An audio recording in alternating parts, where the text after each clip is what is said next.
Good morning. First of all, thank you to CABA for putting on this forum. It's important in a democracy that we talk about ideas and debate the direction that we're going to go. I'm proud to be a member of the state legislature.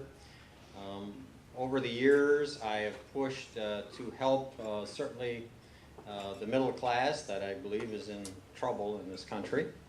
And I have fought for seniors, I have fought for the disabled, I have fought for children with autism out there, and consumer protection, and many other areas. So I like to fight for the underdog, and I think that that's very important. I believe corporations are well represented in Madison, and I think we need someone to champion the middle class. Now let's talk about jobs and the economy to start off. I worked in what I call old industry in Kenosha. I'm a third generation factory worker. I worked at the American Brass. American Brass is gone now with about 9 or 10 other factories in this area. I blame that on NAFTA. I blame that on very poor rules and regulations from the federal government. But I think we've done a good job bringing jobs into this economy. I am a member of a team that has been working with CABA. This team is the legislative delegation from Kenosha. Representative Steinbrink is here.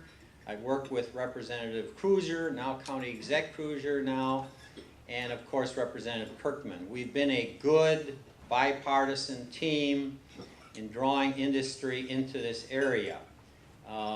The layest proof of that was when I stood shoulder to shoulder with the governor when he was in town a few days ago, when we signed a bill expanding the TIF district to allow businesses to expand in Pleasant Prairie to add 800 good family supporting jobs in this area. I'm proud of that. That's just the latest segment of things that we have done. I served with John Steinbrink on the Great Lakes Compact Commission. John and I held out in committee to expand the rules for the Great Lakes Compact so that business could draw water out of Lake Michigan and use it. Let me emphasize, we did not compromise the resource. They had to return every drop of water that they took out of Lake Michigan. But certainly we were told at the time by the city fathers and the mayor that that helped to negotiate getting plants into this area, businesses, when they knew they had access to Great Lakes water. So I think there's an old saying, the proof is in the pudding. And if you look at the businesses we brought into this area, I think we've done a very good job. And once again, it's not often I quote Scott Walker, but when we talked to him, John and I were there at the bill signing, and he said to John, "You've done a phenomenal job in bringing businesses into this area." And so, while we have differences with this administration, when it comes to job creation, we're all on the same page. So with that, thank you for having me here, and I look forward to your questions. My name is Jonathan Steitz. I just want to start by saying thank you to CABA and to the Kenosha Area Chamber of Commerce for hosting this event. I met with Lou and with Todd very early on in my process and have been looking forward to this forum for a long time. I think it's important that we're able to get in front of voters and explain our positions on issues. And unfortunately, there's been a lot of misinformation, a lot of lies about who I am and what I believe, and I look forward to being able to explain, my beliefs to you. And I hope that when you leave the building today, that you understand exactly where I stand on issues and what I think that we need to change in this district. Just to give you a bit of background on myself, my background is in the private sector. Like many of you, for 8 years I owned and operated a small business. I had the opportunity to further my education, and I sold my company. I went back to school and got my law degree and my MBA from Northwestern. And since that time, I've had the opportunity to work in capital markets, primarily out of Europe. And I think it's important that we have people in government that have real world business experience, that are willing to serve the community for a time and then get back to the private sector. And I think that's what the Founding Fathers intended for government. I don't think they intended to have people that are in office for 20, 30 years. I think there's a lot of problems with people that make a career out of politics, and we'll go into that later, hopefully, in some of the questioning. But what I'm really running on and what I want to hope comes out today is that there's a very clear choice in this election. And I think it's relatively simple. We need to decide if we want to go back to the policies, in my opinion, the failed policies of Bob Wirch and Jim Doyle that resulted in higher taxes, that resulted in out-of-control spending, that raided funds illegally from segregated funds in order to try to balance the budget, that took one-time stimulus money, plugged budget holes, and still resulted in a massive deficit for this state?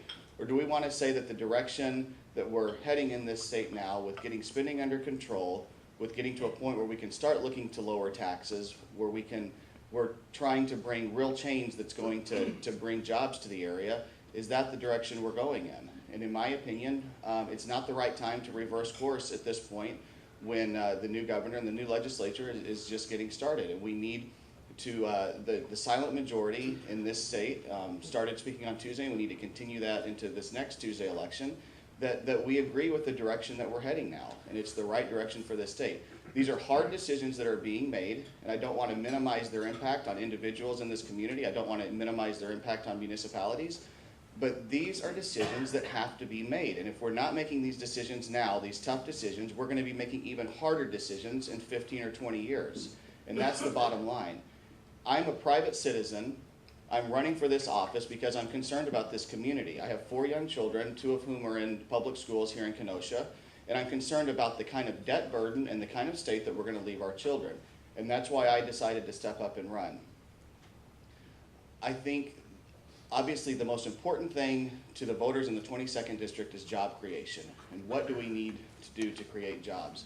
In my opinion, the state of Wisconsin has not been competitive enough in their tax environment, in their regulatory environment to create the jobs. And what's happening is that states that have low tax burdens across the country are creating jobs over the last few years. Those states like Wisconsin that have high tax burdens are losing jobs. And we need to have the kind of policies in place that will help create jobs. In closing my opening statement here, I just wanted to say, I want to remind everyone why we're here. Why are we here in the middle of a beautiful summer morning talking about politics at a time when people would rather not be thinking about politics? And in my opinion, I understand that reasonable people can disagree with me, but Bob Wirch didn't do his job when he left Madison. He abdicated his responsibilities, and he needs to be held accountable for that on Tuesday. You can't have a system of government where if you're not getting your way, you run away. And the recall effort was a grassroots-led effort. My campaign has been a grassroots campaign focused on the issues, and I hope that you'll see the difference between my opponent and me today and understand what I stand for, and I thank you for this opportunity.